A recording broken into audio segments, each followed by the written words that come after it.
네, 공매도가 재개된 지 3일이 경과했습니다. 아직 평가를 내리기에는 조금 이른 감이 있습니다만 코로나 사태 직후에 이어서 이번에도 동학개미들의 힘을 발휘해서 그 충격을 흡수해 나가고 있는 상황인데요. 종전에는 생각할 수 없었던 일들이 벌어지고 있습니다. 국내 증시에서는 하늘 높은 줄 몰랐던 외국인이 동학개미들에 의해서 당하고 있는 상황이고, 그리고 세계적인 투자 구루라고 불리는 워런 버핏과 그의 동업자인 찰리 멍거 역시 비슷한 상황에 처해 있다고 하던데요. 오늘은 이런 상황에 대한 자세한 진단 함께 들어보도록 하겠습니다. 한국경제신문사의 한상춘 논설위원과 함께합니다. 안녕하십니까? 네, 안녕하십니까? 자, 오늘 뉴욕 증시 먼저 살펴볼 텐데요. 그동안은 3대 지수가 혼조세를 보였는데 그래도 오늘은 모두 다 상승하는 흐름이었습니다. 그 전까지의 움직임을 한번 정리해 주시죠. 네, 오늘 그 주간 실업 청구 건수가 상당히 그 근로자 입장에서는 관심이 됐는데요.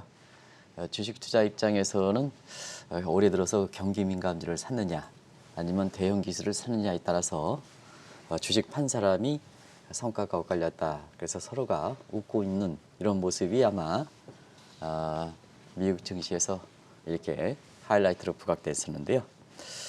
앨런 그 발언이 이렇게 지금 증시에 가장 관심이 되니까 앨런 발언 이후에 오늘 나스닥이 그 상승이긴 했습니다는 다우는 더 많이 올라서 다우와 나스닥 간의 격차가 더 확대됐다. 그러다 보니까 성과적인 측면에서 어떠한 것을 샀느냐에 따라서 성과가 엇갈렸다 이렇게 됐습니다.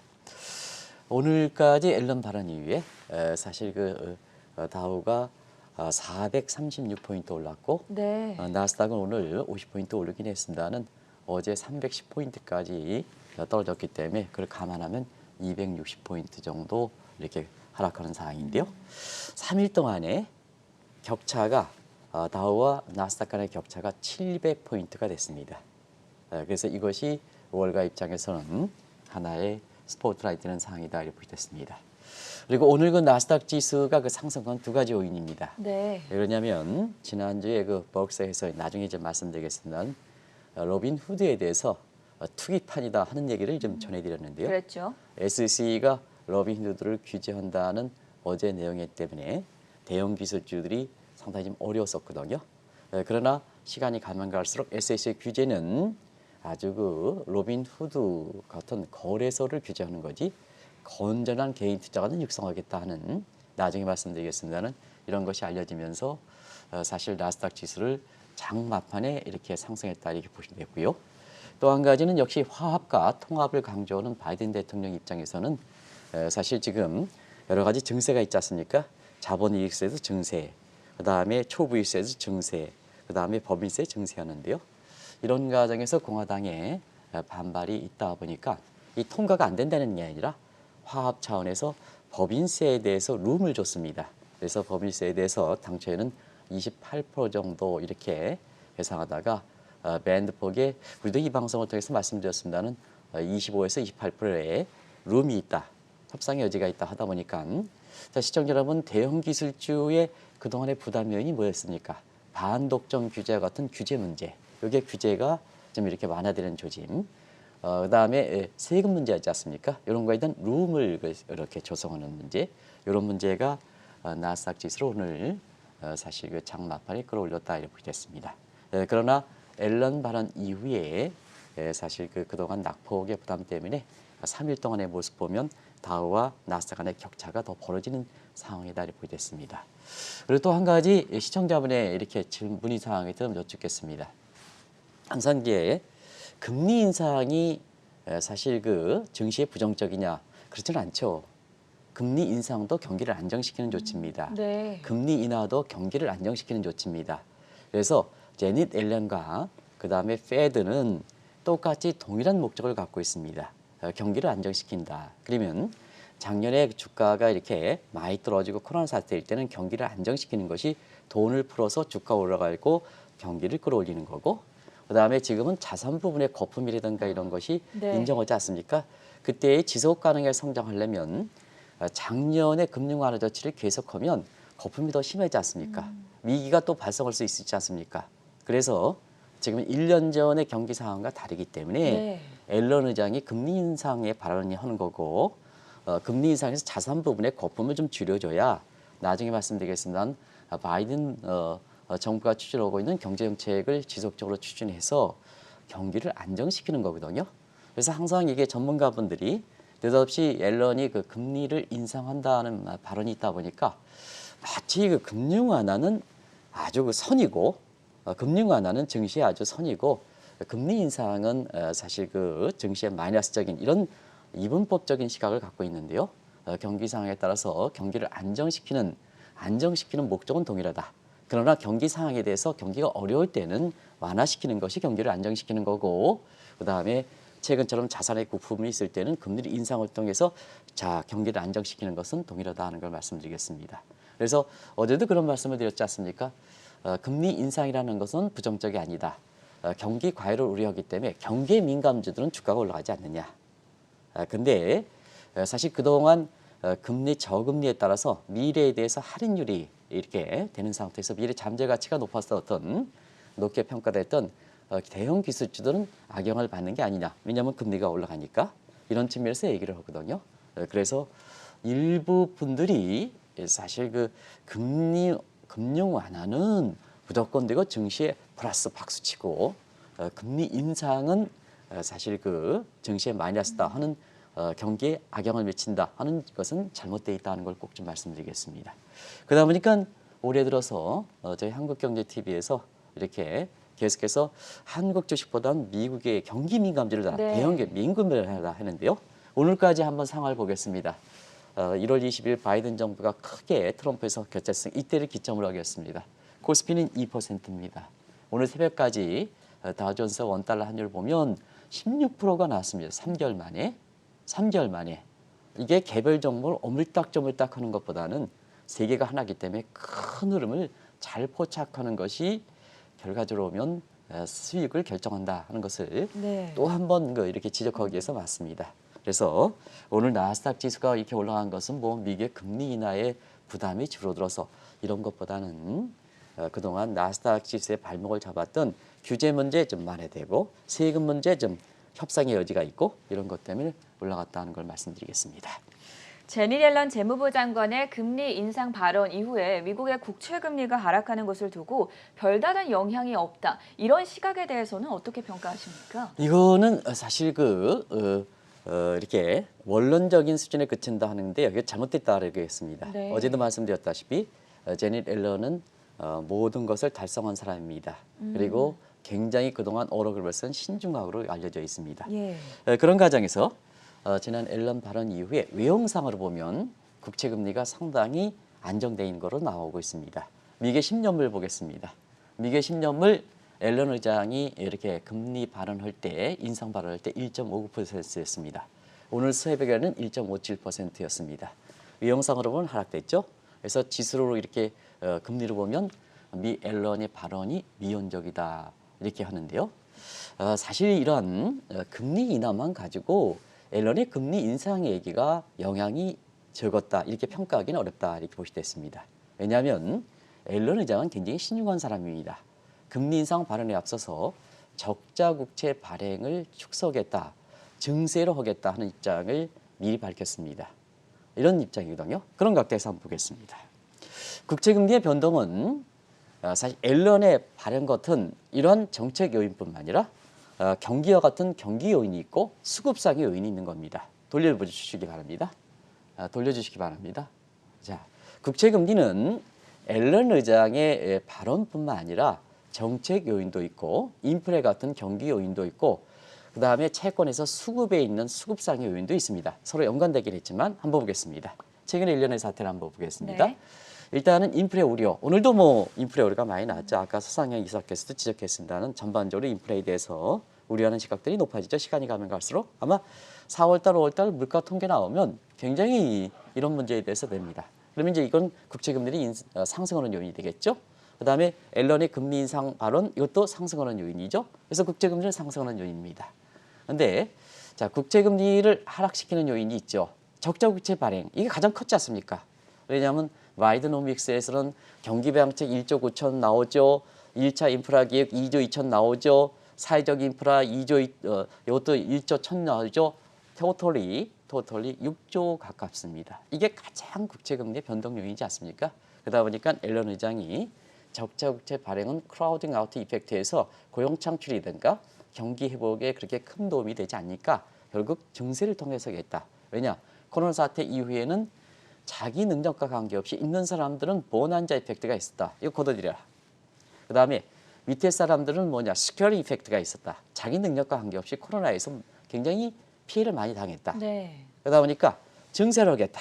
증세를 하겠다. 그 대신에 적자 국채 발행을 줄이겠다 하는 입장에 국채 금리를 안정시키는 효과가 먼저 있었지 않습니까?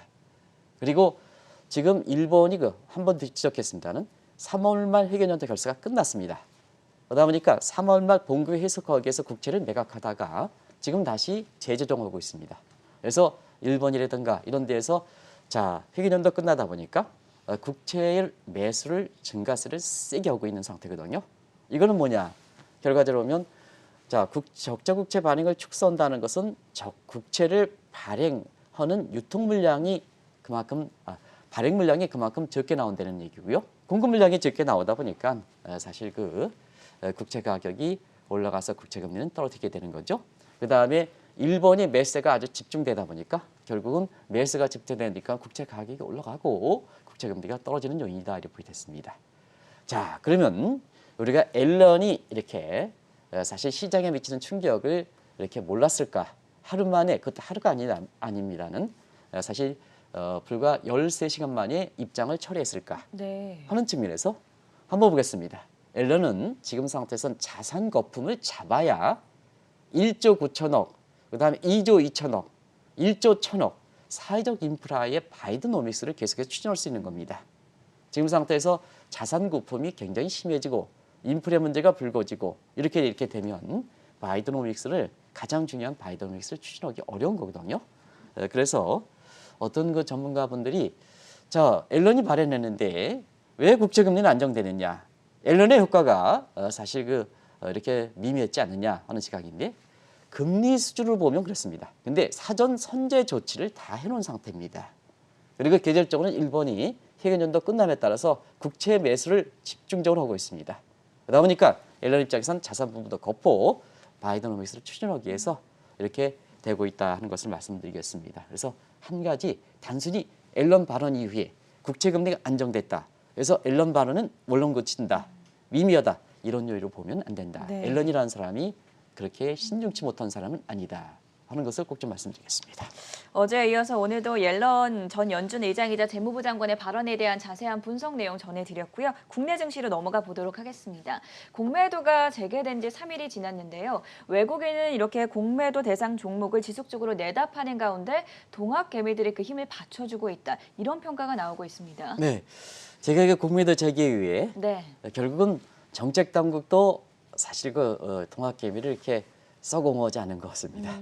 외국인도 공매도에 집중적으로 하는 것 같습니다. 네. 그러다 보니까 우리 증시를 벌뛸 수 있는 사람이 동학개입니다. 코로나 사태 이후에. 그래서 동학개미분 공매도 재개 첫날에 힘내십시오 하는 쪽으로 해서 방송을 계속해서 했었죠. 방송을 해드리고 있습니다. 오늘은 조금만 더 힘내시기 바랍니다. 왜냐하면 그동안 동학개미들이 이렇게 돼서 공매도 3일 기간에 이렇게 보면 공매도에 이렇게 경계 대상이었던 외국인들은 지속적으로 팔고 있습니다. 그리고 개인들은 지속적으로 매수하고 있습니다. 3일 동안에 코스피와 코스닥 간의 외국인과 개인 투자가들이 한번 보겠습니다.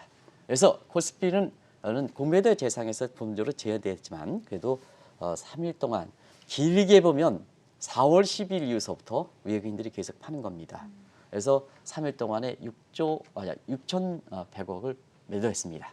개인들은 3,800을 매수했습니다. 코스닥은 공매도 대상이죠.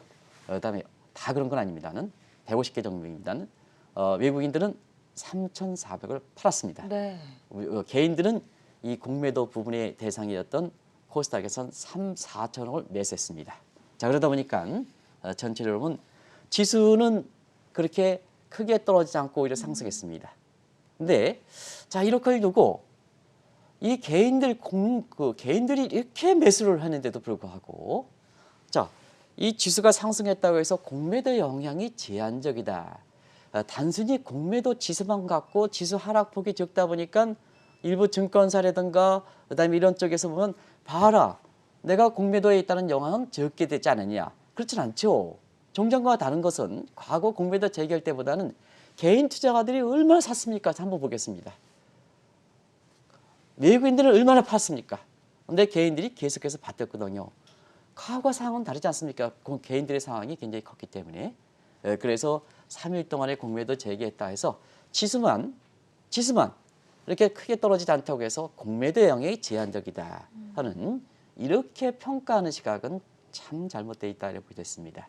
결과적으로는 외국인들이 공매도에 대해서 집중적으로 이렇게 되는데 개인 투자가들이 적극적으로 역할해서 공매도에 대한 충격을 흡수하는 쪽으로 지난 3일간에 나왔다 이렇게 보겠습니다. 그러다 보니까 개인 투자가들의 힘이 상당히 셌죠. 그러다 보니까 지수가 그렇게 하락하지 않고 있습니다. 또 공매도 대상 종목들이 그렇게 생각한 만큼 외국인들이 생각한 만큼 그렇게 떨어지지 않고 있습니다. 그래서 지난 3일 동안 외국인들이 당혹스럽고 결과적으로 경우에 따라서는 지수가 이렇게 올라가다 보니까 자 쇼커버링 조짐이 나오고 있습니다. 그래서 종합개미들 조금만 힘내서요 이렇게 더 힘내십시다 하는 것은 숏커버링의 경제 용어를 보면 아실 수가 있습니다. 네. 여러분 이제 숏커버링은 뭘까 하는 것을 지금부터 다들 아시겠습니다. 한번 보겠습니다. 숏커버링 경제 용어 설명되셨나요? 내가 좀 넣자 그랬는데 넣어달라 그랬는데. 쇼커버링 설명이 준비가 되어 있나요? 네, 예. 없다고 합니다. 예? 네. 내가 준비가 아직 안 된 것 좀 준비 좀 같아요. 해달라 그랬는데 안 들어간 것 같습니다. 다들 아시죠? 네. 그래서 가격 하락을 예상해서 외국인들이 공매도 칩니다. 공매도입니다. 그러나 개인 투자가들이 이렇게 굉장히 매수를 해서 이게 이제 개인 투자가들 러빈 투자 행동주의화 되지 않습니까? 네. 이렇게 해서 지수가 오히려 그 종목의 그 주가가 올라가면 당황한 외국인들이 결과적으로 보면 이 공매도 대상 업종을 대사서 갚아야 됩니다. 대사서 갚는 과정에서 주가가 올라가겠죠. 그래서 일부 그 이렇게 외국인들이 당초 예상과 달리 과거 한국 증시 모습 생각해서 외국 개인 투자가의 비중이 코로나 이후에 그렇게 높아진지 모르고 공매도를 했다가 이렇게 적극적인 동학개미의 이렇게 역할에 의해서 네. 생각만큼 이렇게 공매도 종목이 이렇게 때려지지 않다 보니까 일부 종목에서 쇼커버링 조짐이 나오거든요. 쇼커버링이 조진 상태에서 오늘 미국 증시도 괜찮으니까 결과적으로 보면 이 쇼커버링 하기 위해서 종목을 대사하는 과정에서 지수가 올라갈 가능성이 있으니까 동학개미분들 3일 동안에 고생 많이 하셨습니다만 조금만 더 힘내세요. 그러면 사실 그 지수에서 보면 굉장히 좋은 모습이 전개될 수 있다는 걸 말씀드리겠습니다. 이렇게 국내 증시에서 동학개미에 의해서 외국인들의 공매도 영향이 제한되는 것과 마찬가지로 미국에서는 버크셔서의 주주총회가 지난주에 열렸었는데요. 워런 버핏과 찰리 먼거도 개인 투자자들로부터 곤혹을 겪고 있다고 합니다. 어떤 내용입니까? 역시 한국경제TV의 우리 식구들을 옹호해서 이렇게 죄송합니다는 미국 증시는 증권사들의 미국 증시 해설하는 사람보다 더 정확하게 짚고 있는 것 같습니다. 네. 왜냐하면 우리 증시를 미국 증시를 해석할 때 4월 30분부터 박찬희 캐스터께서 미국 SEC의 로빈후드 규제에 대해서 얘기했습니다. 그렇죠. 얘기했습니다. 그 문제 이렇게 보면 그게 왜 나왔느냐 하면 자 지난주 주총에 사실 버크셔 회사의 미국의 월가에서 보면 가장 관심이죠. 뭐 아시겠습니다는 투자의 그루라는 워렌 버핏 공동 창업자인 찰스 망거 이렇게 해서 굉장히 추정하는 세력들이 많은데요. 투자를 구르지 않습니까? 이분들이 사실 로빈후드에 대해서 작심 발언을 했습니다. 버핏 같은 경우에는 로빈후드가 도박판이다. 거래소가 되겠죠. 네. 근데 저는 이제 로빈후드에 거래하는 사람들을 전부 개인 투자자들을 통칭해서 봅니다. 그렇게 이제 월가에서 인식하고 있고요. 그래서 지난주 주말에 버핏 회장이 로빈후드에 대해서 도박판 그리고 거기에 거래하는 걸 투기로 폄하했습니다. 그리고 같이 공동 창업자인 먼거 같은 경우는 비슷한 시각에서 로빈후드의 거래를 카지노 거래를 했습니다. 이게 이번에 SEC의 어제 사실 오늘 나스닥 지수의 규제 문제 관련해서 영향을 많이 받았던 겁니다. 이런 측면에서 자 로빈후드에 거래하는 개인 투자가 입장에서는 자 이렇게 워렌 버핏이라든가 먼거라든가 이런 사람들이 뭐냐 자기네들을 그 비판하니까 결과적으로 보면 자 우리가 새로운 세력인데 왜 기득권인 당신네 버핏이라든가 뭔가 우리를 이렇게 폄하하느냐 그것도 그 용어상이 도박판, 투기, 카지노 죄인이냐 이렇게 인식할 수가 있죠. 네. 그러다 보니까 로빈 후드에서 반박 성명이 나왔습니다. 저기서 거세게 하니까 이쪽도 거세게 반박이죠. 그게 뭐냐? 유명한 지금의 우리나라에서 있습니다는 신탁이라는 얘기입니다. 오러클, 신탁이라는 얘기입니다.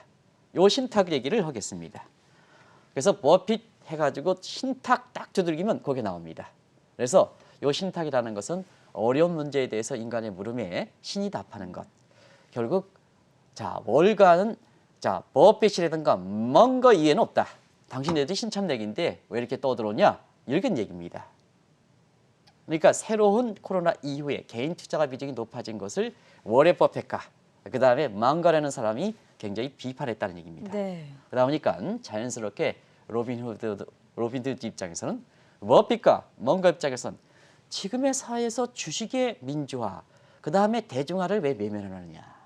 지금 소셜 네트워크라든가 이런 거에서 수평적인 레벨 플레이잉 필드, 그냥 평평한 운동장이라는 얘기가 여기서 자꾸 나오는 겁니다. 이런 상황에서 왜 당신네들 버핏과 뭔가 입장에서는 작년에 애플을 팔고 실수하고 그 다음에 수익률이 자꾸 떨어지는 문제를 왜 이렇게 로빈후드에 칭하느냐 하는 측면에서 서로 반박이 됐거든요. 그러다 보니까 S 입장에서는 당연히 규제가 들어가는 거죠. 규제가 들어간 겁니다. 그래서 규제에 대해서 로빈후드 규제가 나오다 보니까 처음에 이렇게 진위가 잘못돼 있었을 때에는 나스닥이라든가 이런 대형 기술지 규제 부담이니까 네. 또 하나의 규제만 금리 인상까지 또 하나 규제 부담이지 않습니까? 이렇게 악영향을 미치다가 S20 입장에서도 자 지난번에 게임스톱에서도 동일한 문제에 개인들을 옹호했습니다. 마찬가지로 이번에 사실 그 SEC 규제 문제에 대해서 개인 투자가들은 어렵게 육성돼 있는데 또 주식의 민주화, 대중화 민주화는 민주주의도 되고 결과적으로 지금의 꽃을 피는 데 있어서 개인들을 외면하면 국민경제 3면 등가법칙상 생산, 분배, 지출의 요 구조를 달성하기 어렵지 않느냐 하는 측면에서 개인 투자자 입장을 이렇게 적극적으로 옹호하는 개인 투자, 건전한 개인 투자 입장하겠다는 입장이 이렇게 밝혀짐에 따라서 이게 시장에 읽혀짐에 따라서 오늘 나스닥 지수가 규제 부담에 대한 완화가 되면서 주가가 올라갔다. 네. 이렇게 보시면 되겠습니다. 그런 것이 오늘 이 배경이 지난 3일 동안에 전개되는 모습이다 하는 걸 말씀드리겠습니다. 방금 이야기를 들어보면 분명히 과거에는 상상을 하지 못했던 일들이 벌어지고 있는데요. 워런 버핏과 찰리 먼거, 시간이 갈수록 수세에 몰리지 않을까 이 부분에 대해서는 어떻게 보십니까? 이게 이제 미국에서도 저도 이제 불어오기 때문에 르상티망이라는 용어가 서로 나왔습니다. 네. 이 르상티망은 어제 문화일보에서도 그렇게 나왔는데요. 국내에서 보면 최근에 이렇게 우리나라의 그 민주당의 당대표를 할 때 문자 폭탄, 틀고 옳고 틀과 관계없이 전세현 앵커를 실현한 사람들은 문자 폭탄에서 완전히 죽인다는 얘기입니다. 그래서 이 르상티망이라는 용어가 월가에서 나오고 있는데요. 반도제에 대해서는 로빈후드의 반대자, 워렌 버핏과 망가가 되겠죠. 반대자에 대해서는 이유 여부 관계없이 합리성, 이론으로 적당히 과거의 투자 우려와 관계없이 무조건 복수심을 쳐는 철학 용어에 해당됩니다. 그래서 자 예를 들어서 내가 민주당의 당대표를 놨는데 뭐뭐 해서 자 반대야 무조건 문자 폭탄 이렇게 돼가지고 사실 상대방을 무너뜨린다는 얘기입니다. 그러면 이런 문제가 이번에 이렇게 처음 나느냐 하는 측면에서 보면 트럼프 정부 때 한번 보겠습니다. 트럼프 정부 때는 트럼프 대통령이 트윗 폭탄으로 인해서 폭민 정치를 추구했죠. 네. 폭민 정치를 추구했죠. 이것이 지난 그 집권 4년 동안 최대 병폐가 트럼피즘입니다. 아까 이렇게 워렌 버핏이라든가 이런 거 관련해서 한번 연관시켜 보시기 바랍니다. 왜 SEC가 중간에 중재 역할을 나갔었냐 하면 자 대선 과정에서 미국은 바이든과 트럼프 국가로 분리돼 있다. 바이든 정부 출범 이후에 트럼피즘 극단적인 트럼프를 추구하는 이런 사람에서 민주주의의 상징, 시장경제의 상징인 의회를 점령당하는 사태가 이렇게 발생하고 있는데요. 정치적 측면에서는 투자의 거리에 해당되는 버핏이라든가 뭔가가 이렇게 개인 투자가들에 의해서 이런 조짐이 나타나다 보니까 결과적으로 선제적으로 SEC가 나서는 환경이 되고 있다. 이 미익 증시를 설명할 때 이거를 왜 설명하지 못하느냐 하는 겁니다. 매일 차익 실현하고 올라갈 땐 저가 매수하고 그건 누구나 다 합니다. 어제도 시청자분이 꼭 얘기하더라고요.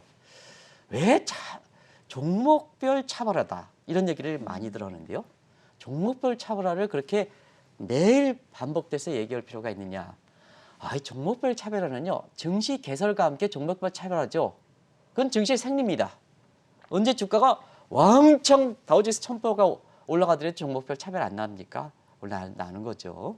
그런 측면에서 이렇게 우리 캐스터분이 열심히 노력해서 미국의 아주 지금의 생리, 지금의 변화 딱 들어맞지 않습니까? 주총서부터 지금까지. 네. 이런 걸 박찬희 캐스터 이런 분들이 굉장히 노력해서 사실 증권사에 있는 직원들 입장에서 보면 박찬희 캐스터가 인사이더가 아니라 아웃사이더 될 겁니다. 근데 지금 아웃사이더들이 얼마나 욕심 노력합니까? 왜냐? 지금 소셜 네트워크라든가 뭔가 이런 쪽에서 세계 정보를 다 잡을 수 있는 이런 모습이거든요. 부지런하면 됩니다. 부지런하면 됩니다. 이런 상태에서 지금과 같은 이런 사태가 발생했다는 걸 말씀드리겠습니다. 미국의 정치적으로는 트럼피즘이 있었다면 증시 쪽에서는 머스키즘이라고 부르는 용어를 저희가 여러 번 설명을 해드렸었는데요. 이 머스키즘에 반대해서 곤혹을 치르는 글로벌 아이비들도 있지 않았습니까? 네, 비슷한 상황이 전개되는 거죠. 네. 무조건 이제 시청자 여러분 뭐 트럼피즘 얘기할 때 앞으로 문제가 될 수 있는 게 일론 머스크의 머스키즘, 머스크 플러스 이즘, 머스크 플러스 이즘에서 머스키즘이다 네. 이렇게 하는데요. 이게 이제 아마 처음 설명이 됐을 때가 올해 게임스톱발 공매도 전쟁이었을 그렇죠. 겁니다. 그때 아마 머스키즘 용어를 처음 얘기했는데요. 무조건 되고 트럼프와 머스크를 추종하는 세력이다. 죄송합니다는 테슬라와 머스크를 추종하는 사람을 머스키즘이다 이렇게 부르셨습니다. 왜 그럴까 하는 측면에서는 어려울 때 일론 머스크가 개인 투자가들을 옹호했다는 얘기입니다. 게임스톱발 공모대에서도 적극적으로 개인 투자가들이 곤혹을 당했을 때 이렇게 사실 옹호했고요.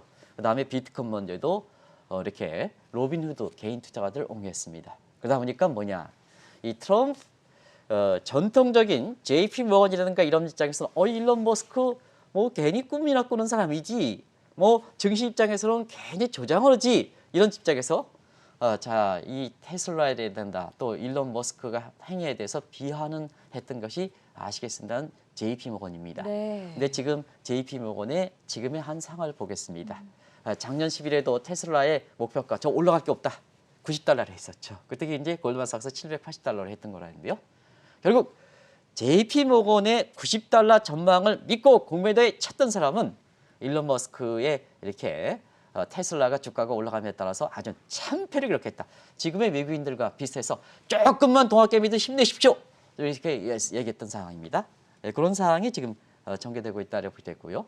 자, 비트코인에 대해서 여러 가지가 나왔죠. 비트코인에 대해서 예를 들어서 워렌 버핏이라든가 지금 여러 가지 뭐 가정 문제가 있습니다. 빌 게이츠라든가 이런 입장에서 보면 가상화폐 부정적 문제에 대해서 이렇게 일론 머스크 입장에선 아주 긍정적 얘기했고 네. 또 한 가지는 다이먼 회장 같은 경우는 비트코인은 사기다 했는데 어. 비트코인이 가격이 급등했습니다. 그래서 다이먼 회장은 본인이 종전의 입장을 수정하는 게 됐습니다. 이게 지금의 이 개인 투자가 소셜 네트워크 환경이다 이렇게 보겠습니다. 그러다 보니까 글로벌 인베스트 뱅크와 로빈후드는 더 그렇고요. 글로벌 인베스트권조차도 이제는 JP 모건이 가상화폐 수정한 것 같이 머스크에 정하지 말아라. 큰 코 닥친다. 적자당한다. 이런 상황까지 되고 있다는 네. 걸 말씀드리겠습니다. 예전에도 한번 이 시간을 통해서 진단을 해드렸지만 3달 전쯤으로 기억이 됩니다. 월가의 아웃사이더와 인사이더 논쟁에 대해서 지금 시각에서는 어떻게 바라봐야 하겠습니까? 지금도 이제 그런 상황이 되는 거죠. 네. SEC도 개인 투자가들 입장을 좀 반영하고 그다음에 워렌 버핏이라든가 좀 수세에 몰리고 네. 이런 입장이죠. 그다음에 파월 의장도 금융하지만 시장에서는 결국 금융 완화가 이렇게 보다는 테이퍼링이 닥치고 있다 하는 측면에서 미스매치에서 시장의 세력에 더 영향을 받는 이런 쪽으로 가는 거죠. 그런 측면에서 비슷하게 월가에서 3개월 전에 게임스톱이 됐을 때 아웃사이더와 인사이더에서 아싸와 인싸 논쟁이 있었습니다. 저는 그거 기억나시죠? 시청자분들 기억나시죠? 네. 이걸 아싸와 젊은 사람들이 인싸 논쟁이라고 그러더라고요. 그러면 이제 증권사 입장에서 월가 입장에서 아웃사이더는 뭘까? 머스크 같은 이런 사람들. 기업가들이요. 기업가들이죠. 네. 그다음에 유명한 래퍼. 그때 게임스톱발 할 때 래퍼 있었죠. 래퍼가 쫙 하니까 거기 쭉 쫓아가는. 그다음에 유명한 영화 배우 뭐 이렇게 해서 이런 겁니다. 그래서 요즘 IPO 할 때도 유명한 영화 배우가 등장하는 것도 바로 그렇다 이렇게 보겠습니다. 네. 그러니까 인사이더 하면 원래 인사이더는 전문적으로 여기 경기를 분석하고 그다음에 증권을 분석하는 이코노미스트, 펀드 매니저, 애널리스트가 되겠죠. 그런 측면에서 자 아웃사이드의 행동들이 시간이 가면 갈수록 인사이드보다 더 영향력을 발휘한다. 이렇게 보시면 되겠습니다. 왜 그럴까 하는 측면에서 그 내용들, 아웃사이드 행동과 어록을 가장 관심 있는 것, 아직도 시청자분이 기억이 될 수 있는 것을 한번 보겠습니다. 머스크 했을 때는 게임스톱을 공매도 주도했을 때 게임스톱의 게임에 스톤 돌이죠. 게임스톤. 네. 그래서 공매도에 하면서 머스크 회장이 게임스톤크 해가지고 이렇게 했지 않습니까? 이게 결국 게임스톱발에서 공매도를 친 사람이 대형으로 참패했던 사건이 있다 이렇게 보셨습니다. 그리고 쿠판이라는 사람이 어떠냐? 쿠팡이 아니고 쿠판이라는 사람이 그래서 렛츠 고고고 게임스톱 사십시오. 고가 아니라 고가 오자가 몇 개 붙었습니까? 네. 이게 이렇게 되거든요. 그리고 그때 당시에 비트코인을 이렇게 가격을 대폭락을 예상했던 사람이 루빈이었습니다. 그렇죠. 근데 일론 머스크 입장에선 그렇지 않다 하는데요. 결과적으로는 지금 비트코인 가격이 자 그때 당시에 제기를 5만 달에서 한 15% 이상 폭락한다. 3만 5천 이사로 폭락하는 것보다도 지금은 5만 달러대, 지금 5만 한 3천, 4천 그대로 유지하고 있는데요. 네. 그래서 루비니 교수가 대수모를 겪었다 이렇게 됐습니다. 그래서 지금은 아웃사이더들이 인사이드보다 더 영향력을 발휘하는 시간이 됐다 이렇게 보시도 했습니다. 그러다 보니까 한국 증권사에서도 한국의 이제 전통 증권사에서도 아이고 저기 유튜브에 출연하는 사람이 인기가 있다고 해가지고 그거랑 같이 공동 세미나를 하더라고요. 과거 이거 있었습니까? 과거 있었습니까?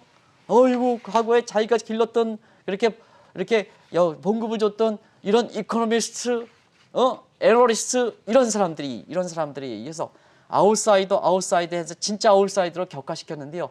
지금은 그 사람들이 영향력이 높다 보니까 같이 공동 세미나하는 모습이 돼 있거든요. 이런 게 지금 현상이 바뀌고 있다. 우리나라의 정책 당국자에서 꼭 좀 이렇게 말씀드리겠습니다. 그런 과정에서 아싸와 인싸 논쟁이 있었다 이렇게 보겠습니다. 미국도 그렇고 한국도 그렇지만 이제는 개인 투자자들의 힘이나 비중이 무시할 수 없는 정도의 수준이 됐습니다. 정말 커지지 않았습니까? 굉장히 커졌죠. 네. 지금은 정책적으로 이렇게 반영하는 또 우리나라의 이렇게 정책적 국회의원도 선거 때 사실 개인 투자 입장에 표심을 그렇지 않지 않습니까? 그렇죠. 그렇기 때문에 적극적으로 이렇게 개인들이 행동주의하는 모습이 됐다 이렇게 보겠습니다. 그래서 지금은 공매도에 집중하는 외국인에 대해서 지수가 그렇게 떨어지지 않는 종전과 달리 사실 개인들이 적극적으로 저 공매도 쳐가지고 주가가 하락하면 내 재산이 이루어지는데요. 근데 과거보다는 동학개미 힘이 커졌지 않습니까? 서로 연대할 수 있는 힘이 커졌지 않습니까? 그러다 보니까 공매도 업종을 중심으로 해서 개인들이 적극적으로 이익을 개진하는 상태에서 자 지수가 그렇게 떨어지지 않고 있다. 그런데 일부 증권사라든가 일부 하는 사람은 잡아라. 공매도에 대한 영향이 적었지 않느냐. 그건 잘못된 분석이다 하는 걸 말씀드리겠습니다. 다시 한번 개인 투자가에서 지금 적극적으로 나설 수 있는 환경이지 않습니까? 네. 모바일폰 부지런하면 내가 하버드의 PhD가 아니더라도 저 남아프리카 공화국의 홍수 그다음에 코로나 환자 수가 한두 명 증가한 것도 딱 1시간 내면 들어갔습니다. 1시간에 알 수 있는 이런 환경이 됐습니다. 그래서 소셜 네트워크에서 서로 연계가 되는 그래서 소위 집단지성 증권사에서 해당 분야 애널리스트 한두 명 가지고 분석하는 것보다는 집단지성 모여라. 자 이번에 바이업종은 이렇다. 나올 수 있는 환경 전부 들어와. 해가지고 집단지성 오픈 인텔리전스 열린 지성 이것이 뭐냐. 그 다음에 과거에 비해서는 정보 습득이 용하고 그러다 보니까 탁월하게 리서치 능력이 탁월하다는 네. 겁니다. 그런 과정에서 꼭 좀 정책 단계에서 우리 정책 단계에서 얘기하겠습니다. 자 일단 공매도의 이렇게 재개헌 후 3일 동안의 모습 보면 지수 보면 영향이 적다. 그러다 보니까 정책 단계 이랬습니다. 논란이 되다 보니까 자 영향이 적지 않느냐. 옳게 5월 3일 날 이렇게 이런 게 아니냐. 잘못된 분석이다 하는 걸 말씀드리겠습니다. 과거에 비해서는 동학개미들이 아주 자, 공매도 치는데 주가가 하락하면 내 손실이 되는데 가만히 있으면 뭐 있습니까? 적극적으로 나서는 과정에서 지수가 떨어지지 않는 거다. 이거 꼭 좀 말씀드리겠습니다. 네. 그리고 미국도 지금 SEC 입장에서도 이번 사태와 같이 적극적으로 개인 투자를 육성한다.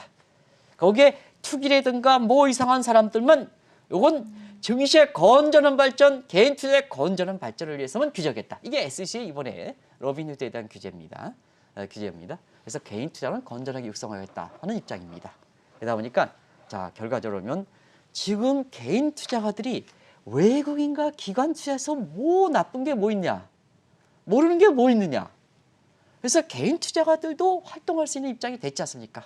그건 뭐 제가 얘기하든 다른 사람들 다 있지 않습니까? 그러다 보니까 정책 당국 입장에서도 공매도 재개와 함께 평평한 운동장을 만들어주려는 얘기입니다.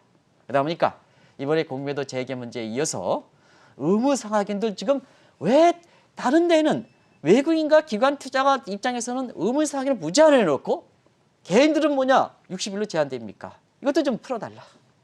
지금금도 왜 개인들이 할 때는 공매도 할 때는 프론트 하급 증거금 비율 높습니까? 외국인들 같은 경우는 왜 증거금이 낮춰놨습니까? 개인 투자가들은 사실 연계되어 있는 사람입니다. 그래서 개인 투자가 한 사람만 보지 마시고 외국인과 기관 투자, 동일한 입장에서 레벨 플레이잉 필드를 좀 맞춰달라. 네. 오늘 미국과 한국 상황과 거의 동일하지 않습니까? 그런 측면에서 자 개인 투자가들 입장에서 보면 좀 이렇게 한국에서 보면 민주주의 원리 뭐 해가지고 이렇게 되려면 주식의 대중화가 돼야 되지 않습니까? 주식의 대중화가 돼야 평평한 운동장이 되고 1인 1표가 주의가 되는 거지 않습니까? 그러다 보니까 경제와 정치가 잘 맞들어 들어가지고 그렇습니다. 그래야 그것이 외국인 입장에서도 해외 입장에서도 한국이 증시가 선진화되어 있다는 평가를 받고 그다음에 어제 우리가 분석해 드렸습니다는 곧바로 선진국 시장을 어디에 들어갑니까? 지금 신흥국인데 예비명단 들어갈 수 있죠. 예비명단 들어가고 들어갈 수 있어요. 그래서 예비명단 들어가는 거를 올해 6월 달 다음 달에 좀 우리가 좀 한대요. 느닷없이 예비명단 들어가지 않고 선진국 시장으로 들어간다. 뭐가 개선됐습니까? 그런 측면에서 선진국 예비명단부터 들어가야 되죠. 지금 이렇게 되죠. 그런 상태에서 그런 것을 들어가려면 우리 입장에서는 그만큼 모든 면에서 레벨 정책당 입장에서도 개선해야 되고 그다음에 국민들의 입장에서도 개선돼야 되고 그다음에 보이지 않는 소프트웨어적인 개선하고 모든 노력이 돼야 선진국 시장에 들어가는 거다. 그래서 선진국 시장 전에 선진국 예비 명단부터 들어가야 된다는 걸 말씀드리겠습니다. 공매도가 재개한 지 3일이 경과된 가운데 이 공매도 충격을 동학개미분들이 흡수하고 있다라는 평가를 들어봤고요. 비단 한국만의 이야기가 아니죠. 미국에서도 로빈후더를 중심으로 개인들의 힘과 비중이 커지고 있다는 점 함께 살펴봤습니다. 지금까지 한국경제신문의 한상춘 논설위원이었습니다. 대단히 고맙습니다. 네, 고맙습니다.